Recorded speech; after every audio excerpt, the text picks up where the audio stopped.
In the second chapter of our book, we provide a historical analysis of the foreign policy of the European Union and of the relationship between European integration and foreign policy. In this short video, we will provide 5 major findings of that historical analysis. First of all, European integration is foreign policy. European integration is the result of foreign policy of the United States and of European countries that have launched European integration after the Second World War. 2 initiatives are crucial here. First, the Marshall Plan of 1947, which was launched by the United States and which also included the former enemy, Western Germany. And secondly, the European Coal and Steel Community of 1952, which transferred national control over 2 essential economic sectors, coal and steel, to the supranational European level. And also today, European integration is still an instrument of foreign policy of the EU member states in order to manage their mutual relations. Indeed, European integration is still used by member states as a foreign policy tool to influence other member states. That's, for instance, visible in what certain member states want to do via European integration in order to influence internal developments in Poland or Hungary these days. More in particular, European integration is the result and an instrument of a structural foreign policy, a concept that we have introduced in the first video.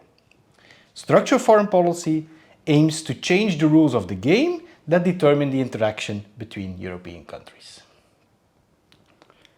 A second finding is related to the paradox that European integration is foreign policy, but that foreign policy towards other parts of the world, and particularly security and defense policy, were for a long time a taboo in European integration.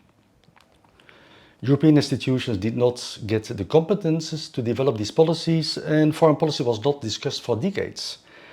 And that was, from the perspective of the member states, also logical, because foreign and security and defense policy were covered either by NATO and by the member states themselves. And it's only gradually that foreign policy was included, first in the 70s and the 80s through the European Political Cooperation, with a focus on cooperation between member states' foreign policy. And in 1991, the Maastricht Treaty established the CFSP, or the Common Foreign and Security Policy. But this was launched without own institutions, actors, budgets, instruments, which obviously had to lead to what was labeled the capability expectation gap. And it's only in the last 20 years that CFSP was supported by new actors, the High Representative and the External Action Service, and by new instruments such as the ability to develop and conduct civilian and military crisis management operations. However, 2 crucial features remain. First of all, member states do not want and did not want that the EU would completely take over their foreign policies. And secondly, hard security or territorial military security remains largely excluded. And we have to take that into account when assessing EU foreign policy, because this implies we can't expect everything from the European Union's foreign policy. And this refers to one of the features that we discussed in the first chapter of the book, that is, the EU foreign policy is not all-encompassing. A third finding of this chapter is that although European integration was initially not intended to include a foreign policy component, the Rome Treaty of 1957 generated 2 sources of power that had major foreign policy relevance and major foreign policy implications. A first one was the common commercial policy, external trade policy, as the result of the customs union, and the second one was the EEC's ability to conclude international agreements. These initial external competences, which were rooted in an economic or a market rationale, allowed the EEC to take its first steps as an international actor, as they de facto forced the EEC to define its relations with the rest of the world and thus to think in terms of foreign policy. These powers and formal competences related to trade and to international agreements provided leverage, carrots and sticks that can be used in foreign policy more broadly and that are still relevant for EU foreign policy today. And this leads to a fourth finding, which is related to the widening scope and reach and intensity of EU foreign policy. The EU now has a foreign policy towards nearly every country and region in the world, albeit with varying degrees of comprehensiveness. And whereas the focus was initially indeed mainly on trade and development, now the EU has a CFSP, has a CSDP. Also, different dimensions of the EU's external action are added, and there's an increasingly important external dimension of internal policies. Plus, the EU now also more and more has an operational foreign policy and not just a declaratory foreign policy, implying that more and more there's not only there are words, but also action. And despite a range of failures in EU foreign policy, we also have a number of major achievements. In any case, we have the enlargement process towards Central and Eastern Europe, where the EU contributed to the stability and peace in the region.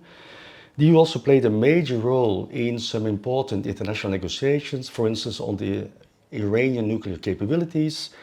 And after the Russian invasion in Ukraine, the EU managed to develop a rather comprehensive policy towards Ukraine, together with its member states, and it also managed to agree on a set of sanctions against Russia. And one final finding.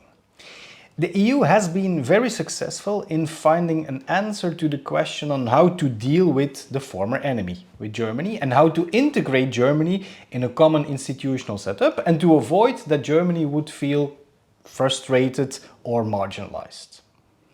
However, the EU has failed in the 1990s and the early 2000s to incorporate in one way or another two other major powers in its neighborhood, Russia and Turkey. In Russia, there were calls for a Europe from the Atlantic to the Ural or from Lisbon to Vladivostok, and the EU has never been able to provide a serious answer. Turkey has formally been a candidate member state since 1999, and accession negotiations started in 2005, but this relationship became very problematic for a variety of reasons.